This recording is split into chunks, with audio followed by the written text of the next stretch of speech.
party for the Kenya Resilient Arid Lands Partnership for Integrated Development, otherwise known as Kenya RAPID, which is funded by USAID. And I'm going to turn it over to Doris and cross our fingers that all the technology works. But one note first, if you could mute yourself if you are not Doris, that would be very helpful. And when we come to the question and answer, you can unmute yourself. Okay?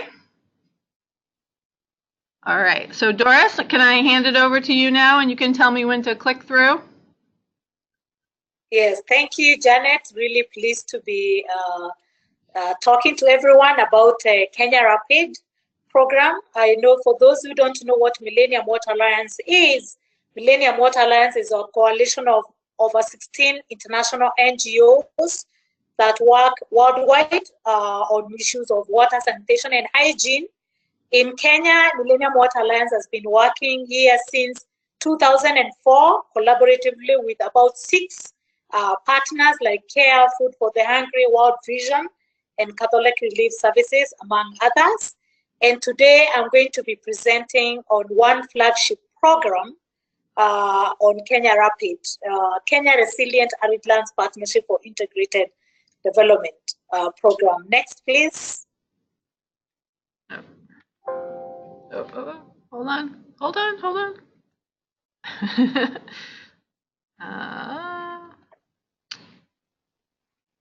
Yeah, there we go. Sorry.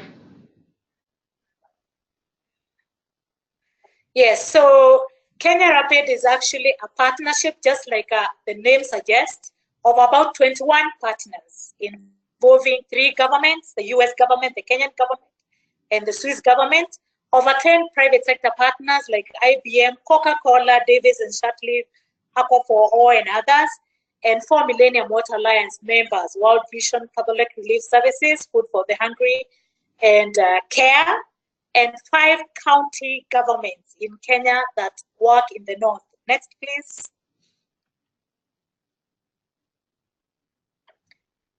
Next, so that I can have the map. The map? Oh, there we go. Next, yes, the next, yes. So those who might be familiar with Kenya, actually, when it comes to arid and semi-arid lands in Kenya, where we have very low access to water and also sanitation, we have about 3/4 of Kenya being considered as arid and semi-arid lands. These communities, I would say, to be precise, less than 40% of these communities that live in these arid lands do not have access to safe water, while over 80% of the population actually defecate in the open.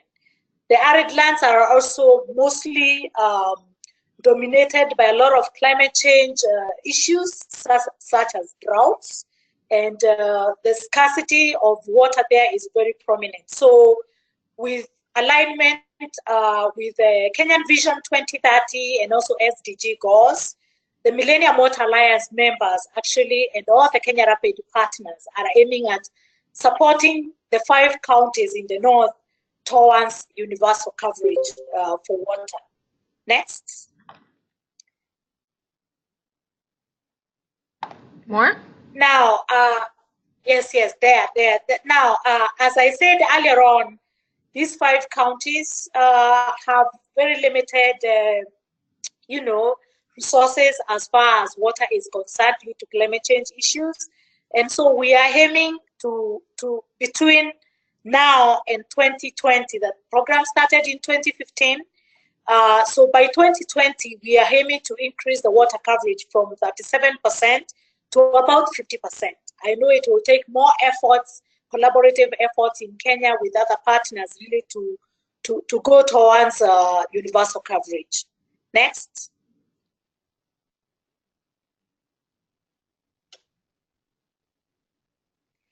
Now, Kenya Rapid is really aligned to what those who might be familiar with the Horn of Africa IGAD framework called the Ending Drought Emergencies.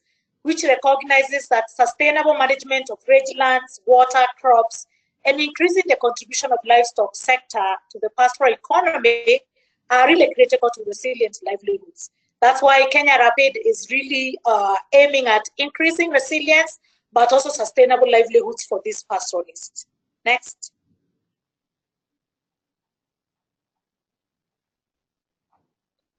Yes, and as I mentioned earlier on, all the Kenya Rapid partners, we are using what USAID calls Global Development Alliance, which is a model that brings public-private partnerships to combine, experiences leveraging on capital investment, leveraging on expertise, and bringing all of us together in order to address, the many problems that we find in terms of poor governance and natural resources in the assets. So when it comes to combining our assets, each of the 21 partners actually is bringing funding, but also bringing expertise or also some products. Next.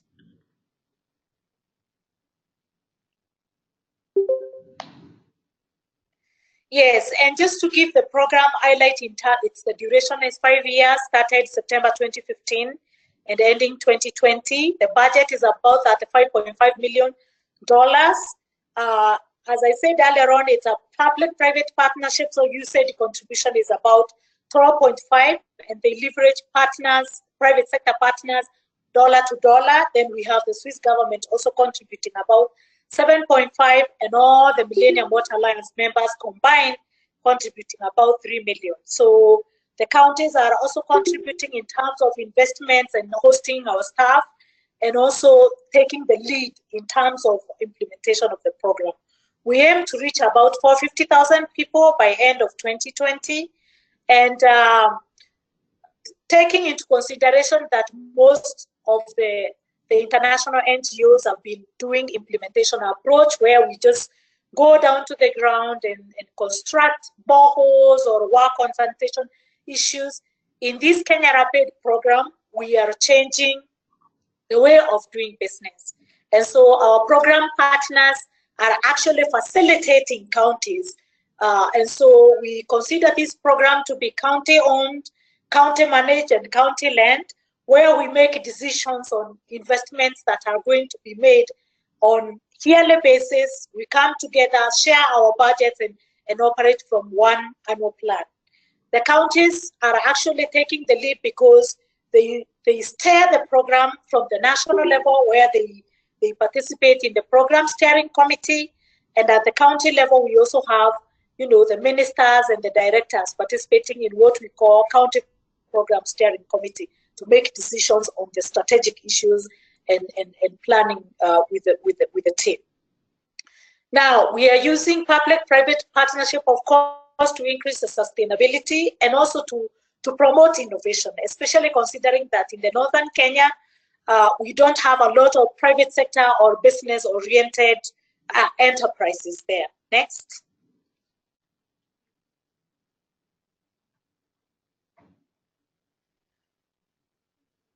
So just one before, we have 3 strategic objectives, and these 3 strategic objectives are, the first one is looking at really creating responsive and accountable governance framework at the county level. The second one is looking at, promoting businesses and private sector engagement, where we will create a replicable and scalable business models in those counties.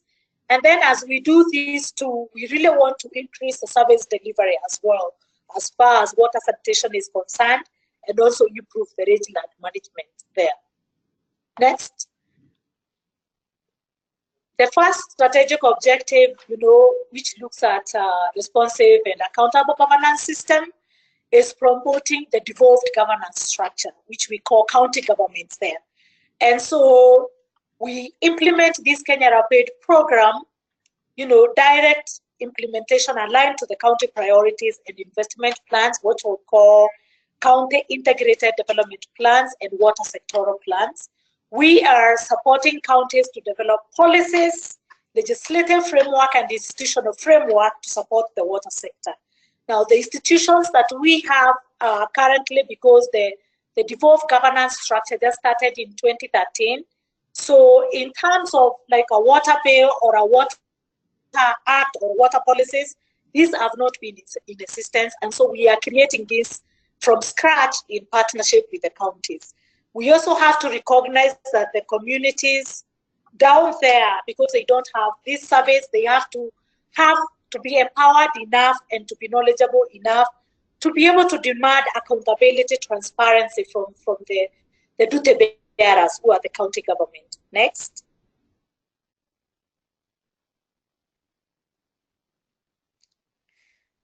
No, you've jumped one slide.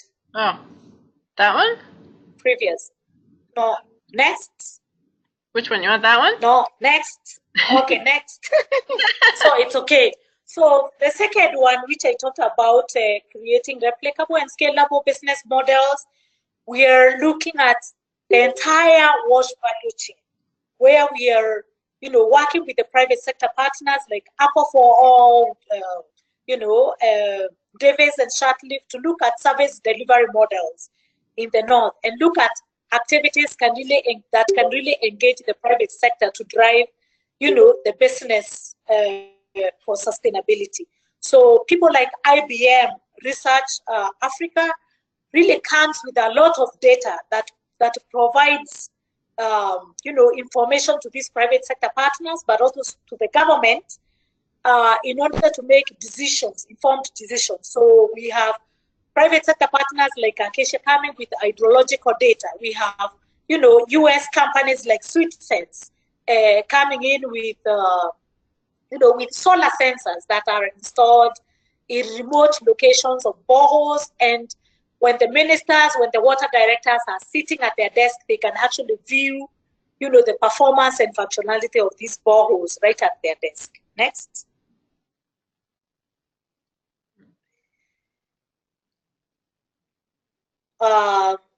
Think there's a, okay, yes. So some of the activities that we are doing that really promote water and conservation and rangeland is working with counties to develop water use master plans. So these water use master plans will have the county government consider, the resources that they have and look at water demand and then plan, for water resource development depending on the resources that they have.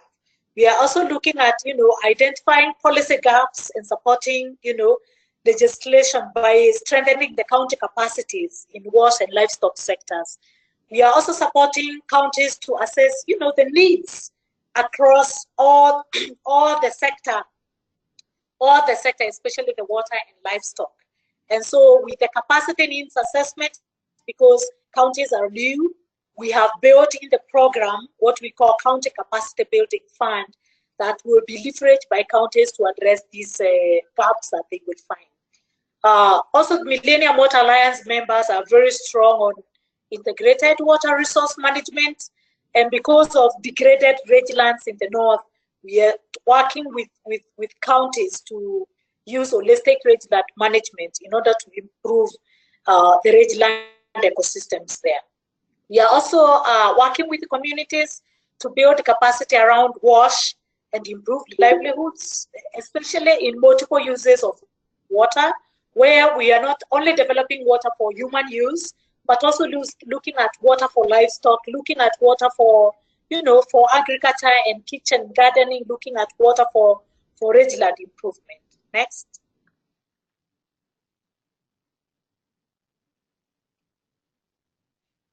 And in regards to the private sector engagement that I mentioned before, working with experienced private sector partners, we are trying to develop public-private sector models. At the county level, we develop together with them and we pilot together. And once we pilot this, we replicate. So like Davis and Shortleaf are supporting with servicing, developing operation and maintenance model where they support counties to service some of the boreholes. We are working with, with other partners to look at sanitation solutions.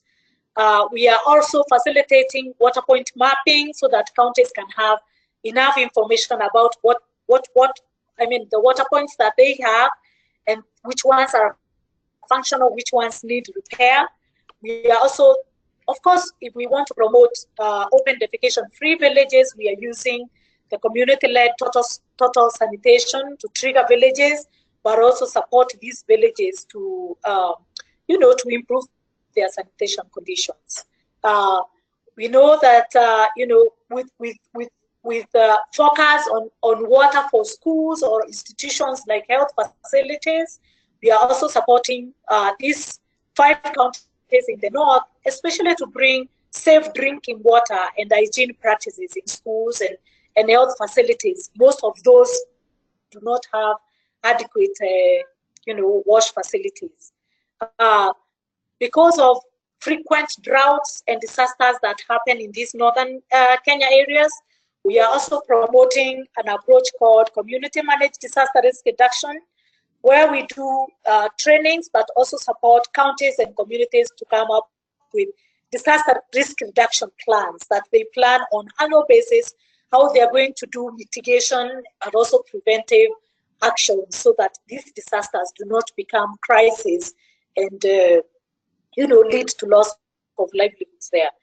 We are training, conservation groups there, working with water resource user associations to look at ecosystem management, but also to look at watershed management.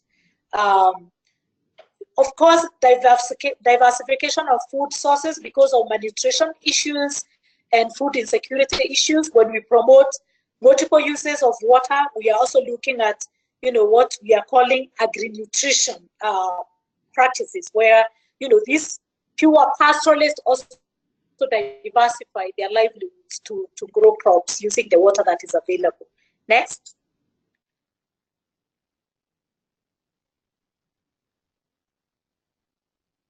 Yes, and one of the key things that Kenya Rapid promotes is actually integration of sectors and, looking at how water relates with nutrition, looking at how water relates with health, and how we can use renewable energy, technologies to pump the water as opposed to using diesel range generators. And because of the pastoral economy, integrating with the livestock and providing water for livestock is also very key. So promoting resilient livelihoods in northern Kenya really requires multi-sectoral integration, and that is one key pillar of Kenya Rapid. Next.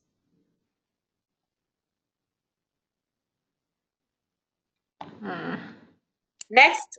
Yeah, I'm trying. We are almost coming to an edge. Almost coming to an edge. Let's see what is going on. Here we go. Sorry. Yes. So these Millennium Water Alliance members, the modality of how we work, each one of them focuses in one county, but all of us have an harmonized approach that we implement. So CARE works in Garissa, while World Vision works in Wajir, CRS in Isiolo and Turkana, while Food for the Hungry is in Marsabit. And this is based on their, I would say, comparative advantages and their long-term presence in those counties and the relationships that they have built with counties in their development and humanitarian work. Next.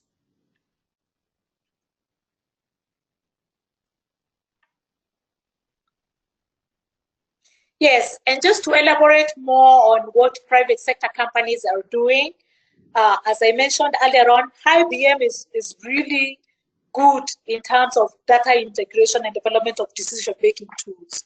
So we are supporting Kenyan, counties and Kenyan government to develop what we call water management as a service platform, which operates in an online cloud-based platform that really counties can have data when they want to know which water points are functioning, how much, water is abstracted, how many users they have. They can really go into the online platform and make decisions based on this. Acacia Water are supporting us on what we call 3R, approaches where we use, the retention, recharging, and reusing of water to do the water harvesting, but also apply integrated water resource management, approaches, as well as climate change adaptation, to ensure that, the available water there, whether it is rainwater, whether it's underground water, is really utilized, and we make use of, things like sand dams to store the water, but also recharge the aquifers. Sweet Sense, of course, is developing, this remote sensing solar sensor that we have developed from scratch for borehole monitoring, and this is really going to support the counties and the Kenyan government to be able to monitor these boreholes and water resources that they have. I mentioned what Davis and Shatleaf is supporting us on operation and maintenance models and service delivery models that can really help these counties to ensure that there is sustainable supply of water. Aqua for All is our lead partner, that a Dutch-based NGO that is supporting us to think through these business, models. And so they are providing the expertise based on what they have learned in other parts of the world. Now, the KCB Foundation there is bringing in, the financial services. We know that if these private sector partners develop, service delivery models and promote, businesses, these would need, either access to commercial loans, because there is very limited credit history in those northern counties because of Muslim and what we call Sharia compliant. They don't really go to the commercial banks to borrow financial loans to invest in the water sector. Next, and I think it's my last slide.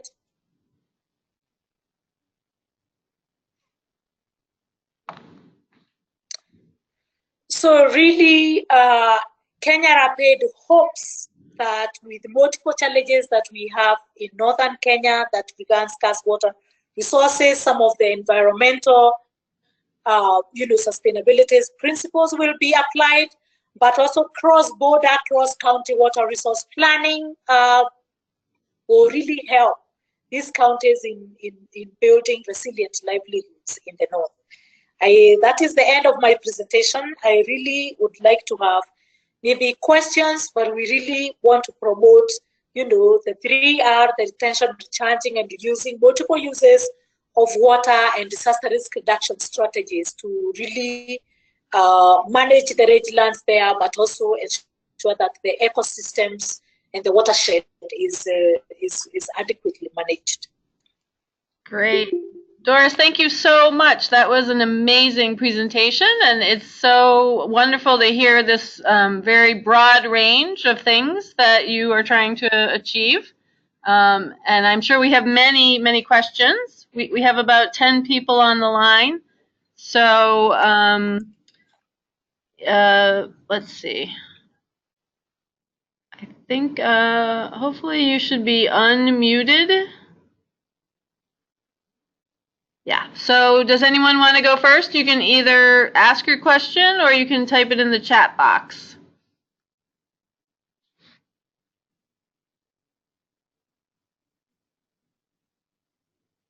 Does anyone want to go first? If not, I have a question. Doris, maybe you can explain a little bit about the point you made on the role of women and how you are integrating gender into the project. And I'm particularly interested in what kind of training you need to do at the county level, since there's so much responsibility being put there. I'm wondering, how are you training men and women, and how are you addressing the, equality aspects that may need to be addressed?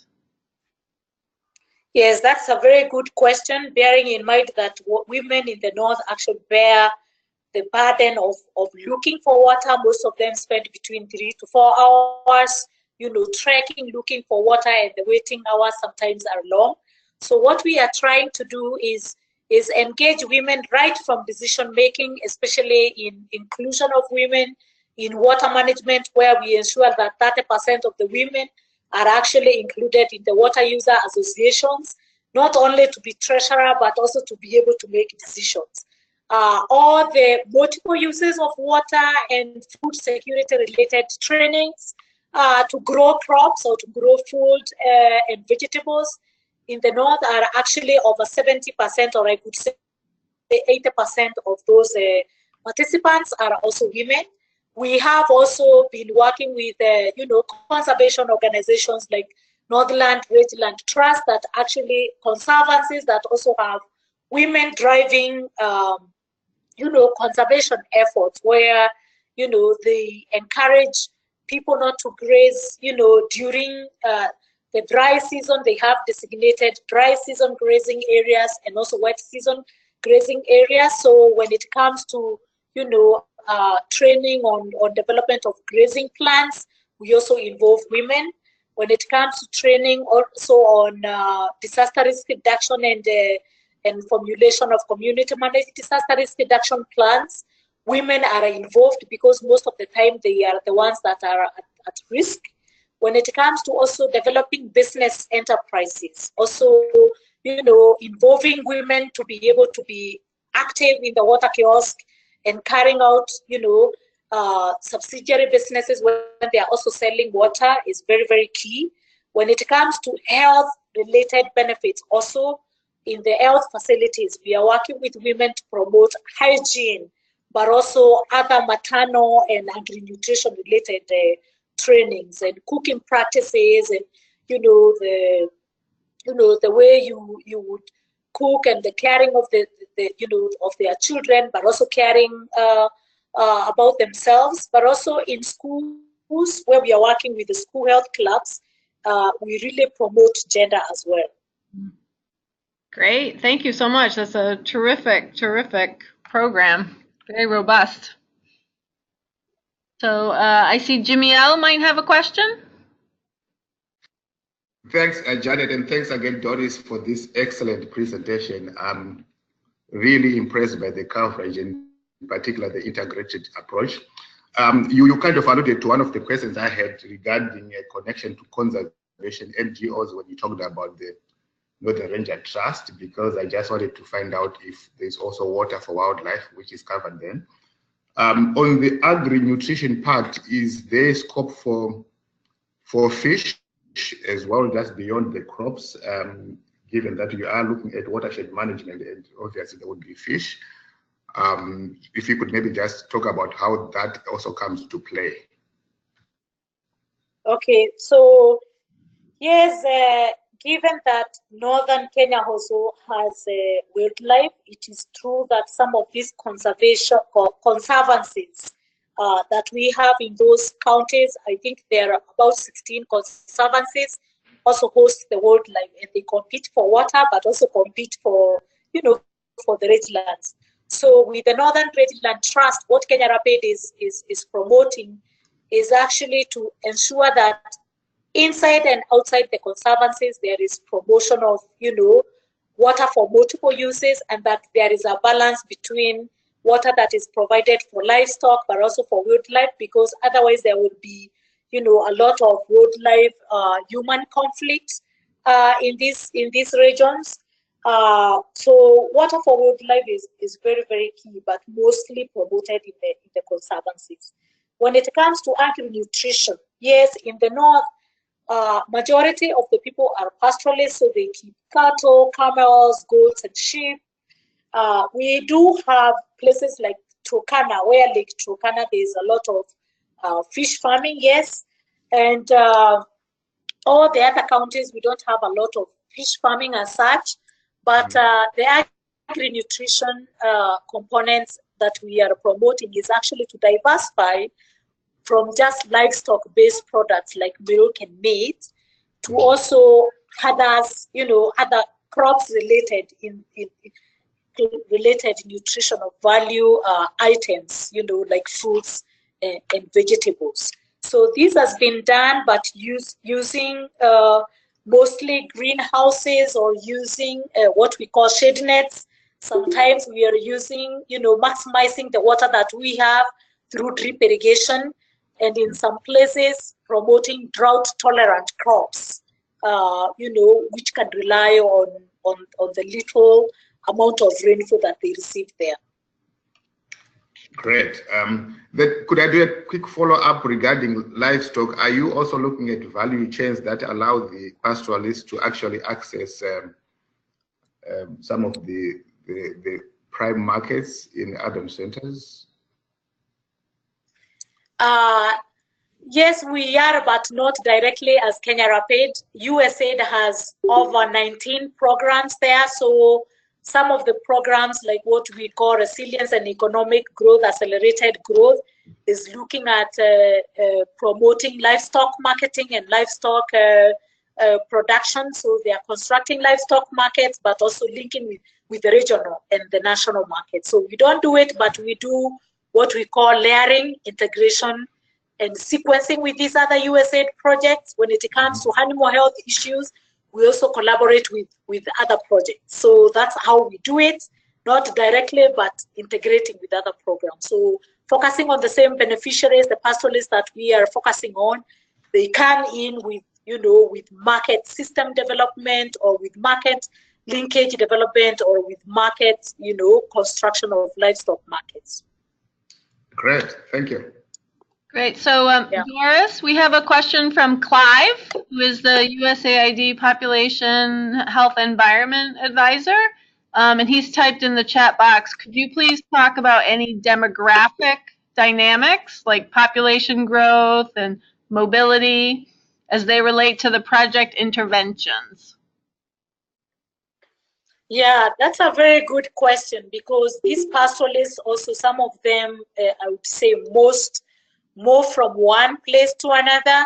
So when it comes to, population in Kenya, we are about 40 million. Only 10% of the 40 million actually live in northern Kenya, but they majority move with their animals. So when they move with their animals, of course, due to search of water and pasture, they leave behind women and children.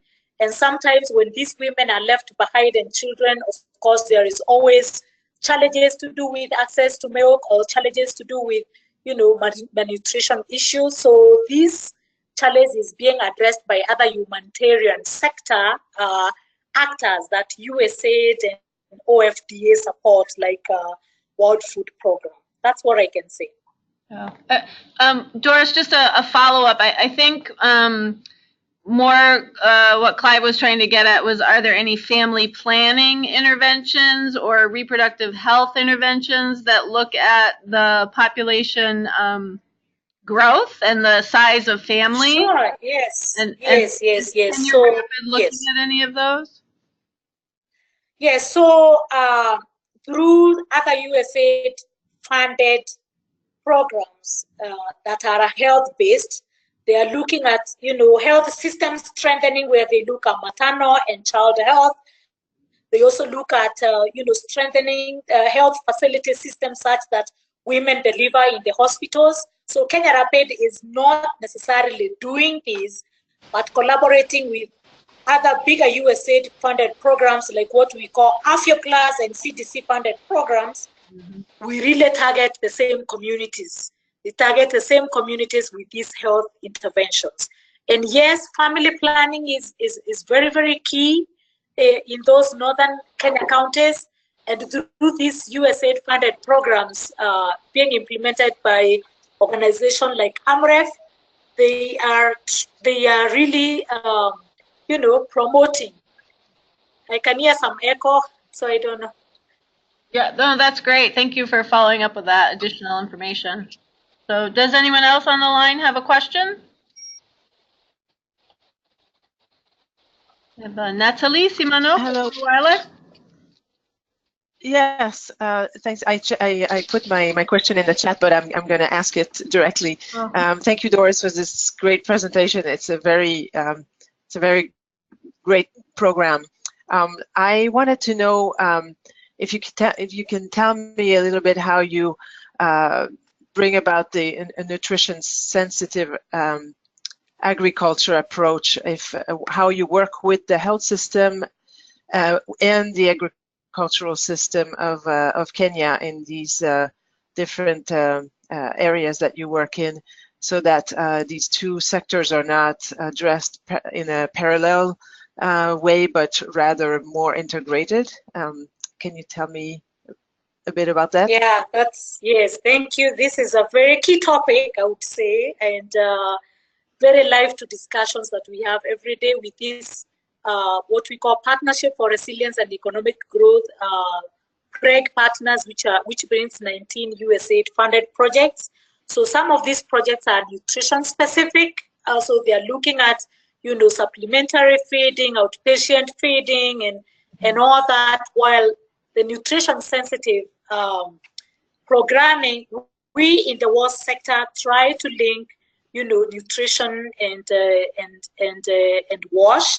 And I can say that we do this through what we call Agri-Nutrition Technical Working Group from the county level, at the sub-county, and at the village level, where we are working with health service providers and agricultural, extension workers there with our teams to look at, the kind of crops that we grow and how they contribute to agri-nutrition. We also find a lot of challenge, people looking at how, poor sanitation or how unsafe consumption of water leads to, malnutrition issues. Right. And so we have what we call deep dive topics that we discuss at the national level, and UNICEF is actually the sector lead that promotes this. So on monthly basis, we are looking at a topic, especially nutrition sensitive programming, to bring all other sectors together, because most of the time the malnutrition issues we have really are not only caused by health related problems, but also by other non-health related problems. So we are really, looking at health, focusing on health system strengthening, while we guys focus on other productive uses of water and agricultural related practices that can promote food security, but also ensure that there is health populations. Great, thank you so much. Good. Does anyone else have a question?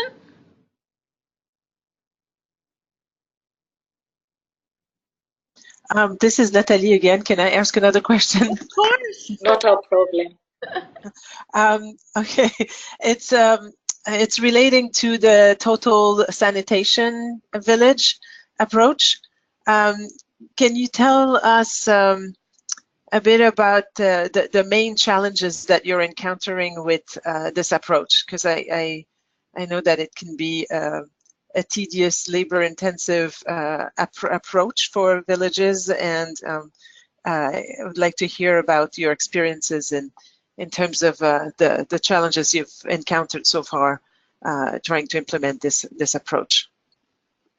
Very correct. We are facing many challenges when it comes to implementation of community-led total sanitation, especially in the north, where I mentioned about 80% of the communities they're defecating the open, they move from one place to another.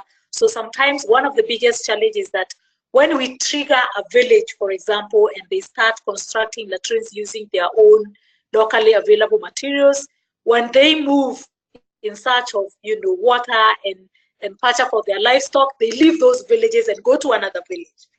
So that's the mobility part becomes a challenge.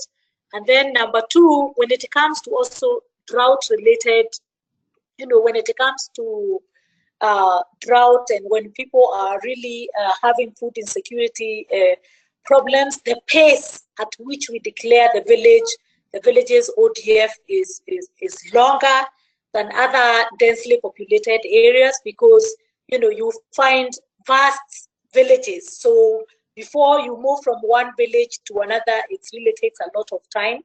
But also, the community health workers and the community volunteers that we work with really takes a lot of time in terms of, educating and follow-ups to ensure that these villages are declared ODF.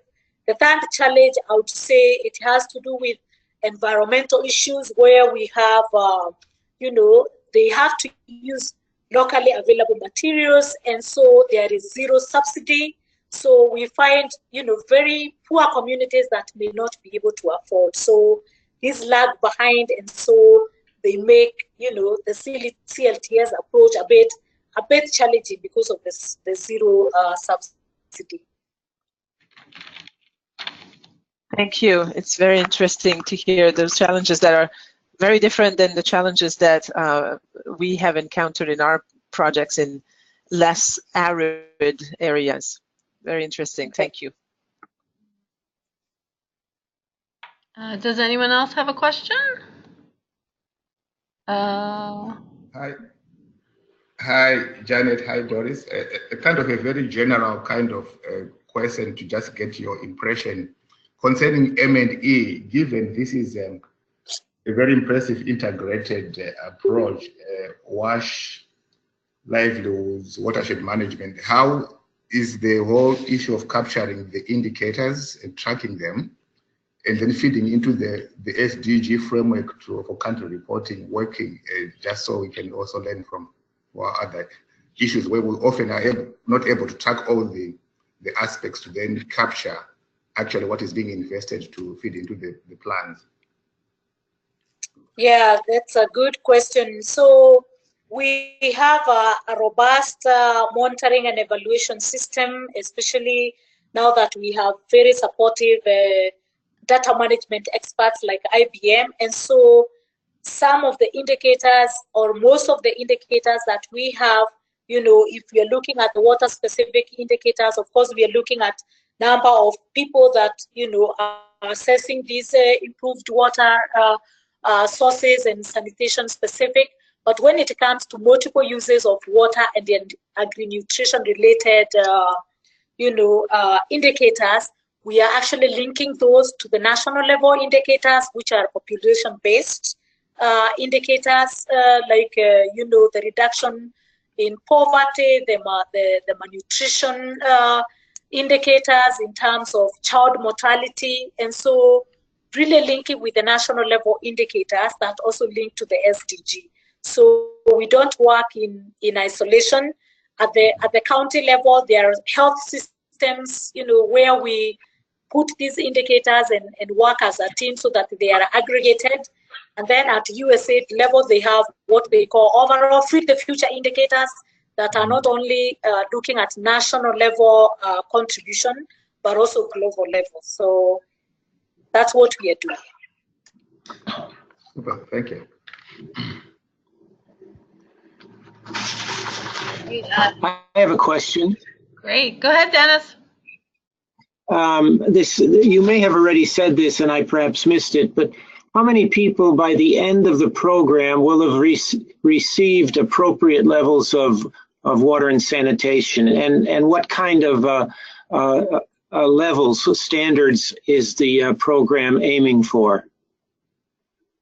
So I mentioned this earlier on, Dennis. It's 450,000 people that will receive, safe water. In terms of standards, we are following the national standards, of course, which also link to the SDGs, whereby the water quality, the quantity of water, but also the distances, that they have to walk, have to be within the, the agreeable standards. So, safe water in terms of, looking at the water that doesn't have biological contamination and, other, chemical contamination like, fluoride and others. So we are working together to promote national standards here in Kenya.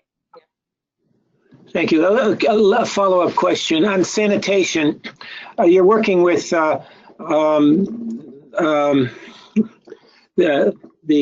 approach to get people to give up open defecation. But what are the follow-on activities once a defecation-free community is reached? That doesn't mean they're necessarily using appropriate facilities. What are you doing in that case? So in that case, using the business and private sector engagement that I followed before, we are also promoting sanitation marketing. So when it comes to moving up the sanitation ladder For those that are able to buy, the slabs, they are able to do so such that they don't backslide. So we know that the ODF, just reaching ODF is not enough, to reach the improved sanitation according to the SDG standard. So promoting sanitation marketing and working with these business enterprises that I mentioned before is what we are promoting in the North. Thank you. So, Doris, I have a question. It might be a little nerdy, but you mentioned the devolution really of the Kenya system has really only taken place since 2013. So to me, that means that the resources and decisions are being pushed to the county level. Can you talk a little bit about how these counties approach integration? Like, is it easy for them? Do they get these links between the conservation, development, health, or has there been a lot of awareness raising that you've had to do? I would say that, devolved governance structure only took off in 2013. So I would say the first 1, second year is more to set up systems. So the water is fully devolved. Health is also fully devolved. Food security issues or agriculture is fully devolved. And so these counties have been forming relevant ministries like Ministry of Water, Environment and Energy. Most of it is combined, or Ministry of Water and Agriculture. And we have been trying to create awareness with other development actors to have counties focus on multi-sectoral integration when it comes to planning. And we do this through what we call informing the county integrated development plans, which is a 5-year plan that each sector develops, annual sectoral plan. So during the development of the sectoral plans, we bring all the sectors together. I can say it's a daunting task. It hasn't really, I would say, picked up the way we would expect to be, but I see a lot of improvement that, people when they are budgeting or putting investments, the people in agriculture can tell you what investments people in water are putting, especially with regards to multiple uses of water. So we are trying, and I hope that now with the second, level of governance, the 5 years have ended, and so we have a brand new governance and leadership. So we hope that the legacy for those that started can still move on. Great, thank you so much. Good, well, we just have a couple more minutes if anyone has any last questions that they want to ask.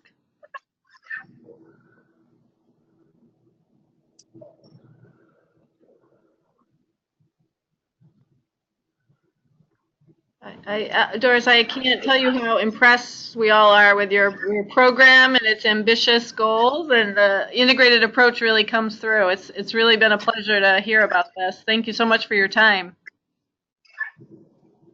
Thank you for everyone for questions and for listening to me. Thank you. Yeah, we're going to be following you to see how you do at reaching these targets. So we'll be checking back in with you. Thank you. Yeah, and thank you. A promotional note, the next webinar that we're going to feature Wetlands International, and we're working on that for Thursday, February 15th at the usual time, 8 a.m. in the U.S. and 4 p.m. over in the East Africa. So, Doris, I just want to thank you so much again for your time. This has been fantastic, and thank you to everyone who participated.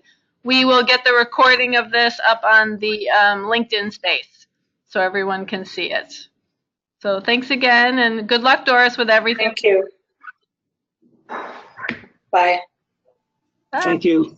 Okay, cheers. Bye. Thank you. Bye-bye. Thank you. Bye-bye.